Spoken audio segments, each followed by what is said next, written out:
evacuated. Looks like the fire hydrant went off here, or they have to fill it up or whatever. Or that's a way to fill up the streets. I get it, streets cleaner machine.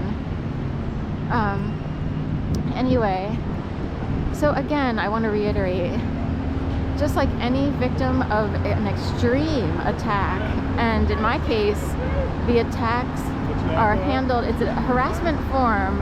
It gets really weird. It can almost seem supernatural at times, and some people may not know that who are part of the harassment machine. But say you're attacked forever. Your whole life is harassment. It's like the book, The Girl with the Dragon Tattoo, or The Girl Who Picked the Hornet's Nest. There was a movie, The Girl with the Dragon Tattoo, and in there it shows that the father of the missing female or whatever is harassed every year on the holidays and maybe the girl's birthday, and some mystery group or person sends the father something to remind him that his daughter is missing or killed or whatever it is. I kind of forget the exact storyline, but can you imagine people spending their whole entire lives directly harassing you, sending stuff to your door every year, every holiday, every birthday? You know what I mean? And harassment people don't know how to dial up. They don't know how to stop. And harassment people are raised in specialized communities and orchestrated communities. These people were too kind of skilled in tricking people and scaring me. And every day I wake up wondering, and they think they're superior. I know they're extremely low level. They don't seem to realize that they're scum in the eyes of the highest of the high around the world.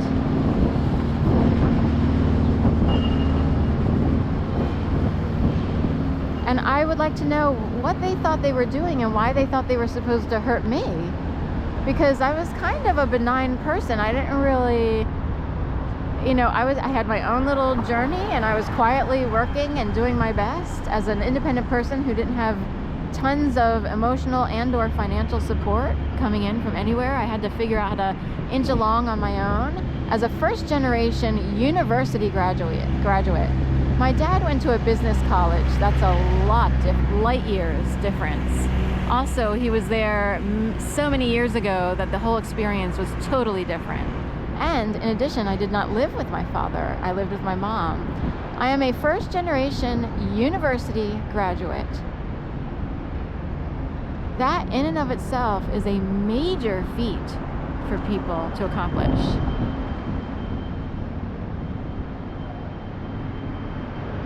It is a big deal. You want to talk about having to trudge through, and again, I'm sort of the odd one out. I'm always the odd one out. Everybody else is part of a massive group of minions. Everybody else who knows things, and I am not in the loop. That's very immature of them. So this is a shout out to Steph and Meg out there in Portland, Oregon. I want to know if they can live their days every day feeling good about themselves. There's no way they can be proud of themselves. I can't imagine that they're proud of themselves.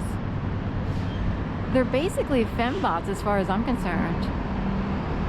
In my book, they're fembots. And in the real life world, they are fembots.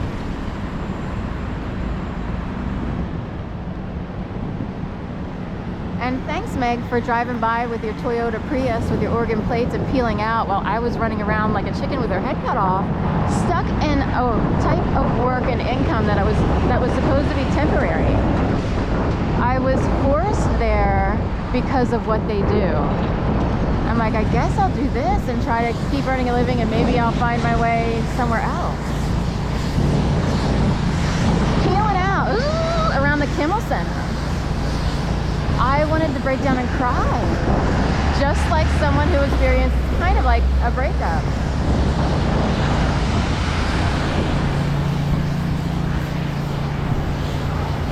wonder if all the people who I hung out with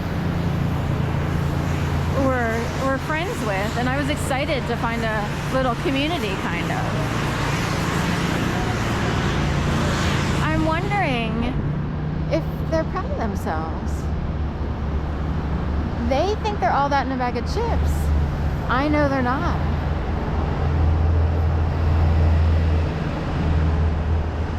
People who do things too much on purpose. I was just living my life. I had to figure out how to earn an income. That's about it. I didn't know people went out every day and carried out skits in order to harass someone or mock them or make fun of them, him or her, what have you.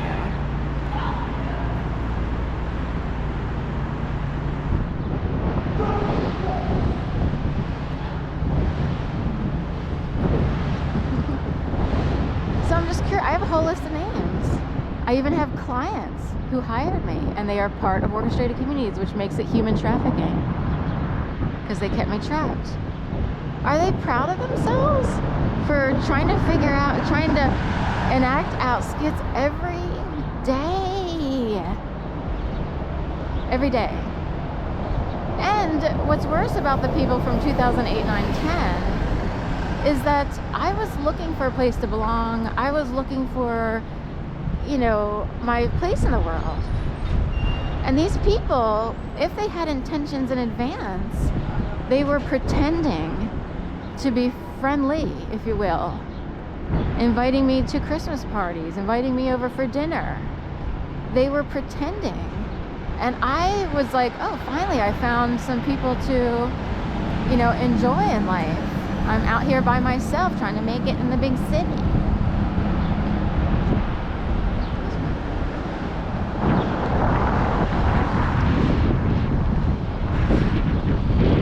And these spoiled brats,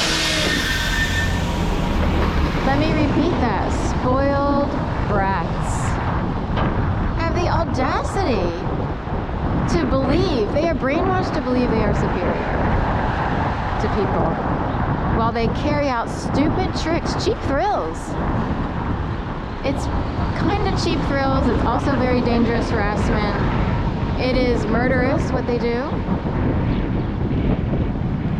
And every day I wake up wondering, how are they able to move on with their lives? I actually wonder if anyone goes through a midlife crisis or an existential crisis. And I wonder if they think, oh, maybe what we did to Sharon was bad. Do you think we went too far with the whole murder mystery theme?